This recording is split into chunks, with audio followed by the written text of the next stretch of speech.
What is good, boys? Today I'm going to be showing you guys how to play Claw. Playing Claw made my gameplay look like this. Yo, are you good? To this. Wow.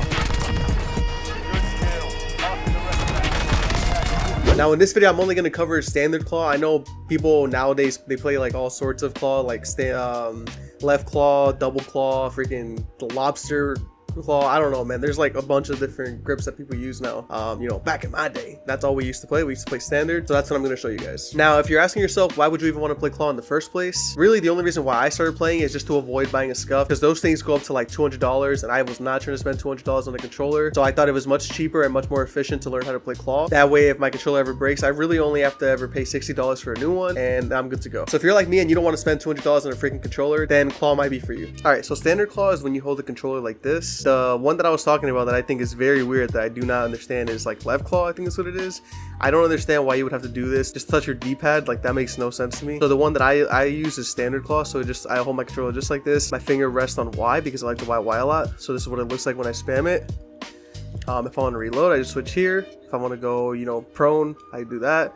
If I want to jump shot, I just do that, right? If I slide cancel, it looks like that. And I know it may be uncomfortable to start holding your controller like this because I'm sure most of you guys are used to holding your controllers like this. But if you guys go in a private match or something, just try to practice holding your fingers like this and just practice on like some bots or maybe like in a pub match. And if you guys can last the whole game without feeling any pain, that's probably a good sign. I would say if you're feeling pain, it would really be up to you if you want to continue or not. I know some people push through the pain. For me, I used to, you know, it was a little painful at first, but I got used to it, thankfully. But I know that people will say you're gonna have like carpal tunnel and stuff when you're older. For me, I'm 24 now. My wrist is good. You know, it doesn't hurt. My fingers look good. I can move them. So no issues for me there. The one thing you guys always want to do is make sure your fingers are always resting here no matter what. Don't ever do this and then switch the claw when you're, you know, in a gunfight or something, or when you need to use it. Make sure you're always resting this. A common mistake that I see people doing is just not rest, like just doing this when they're not, like when they're moving around, and then whenever they're in a gunfight, now they have to come over and switch. I'm sure you guys know Call of Duty is all about timing. You can't really expect to win all your gunfights when you have to switch your fingers to a certain position before a gunfight starts. So just make sure your fingers are always resting here. Never have them like this and then switch when you get in a gunfight. And then one other thing I want to talk about is the way you press your buttons.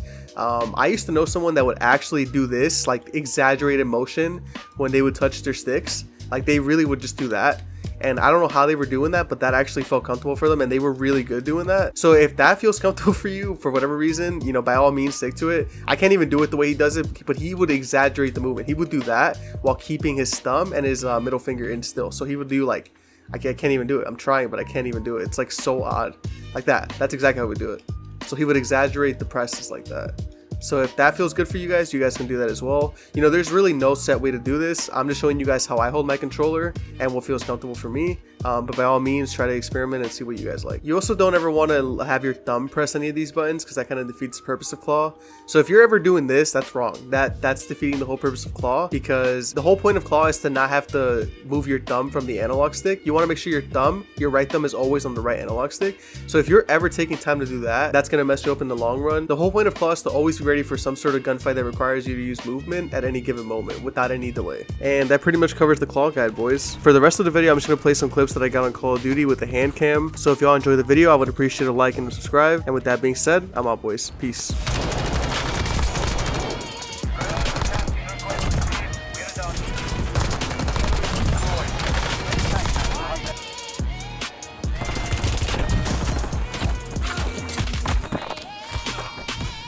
Baby.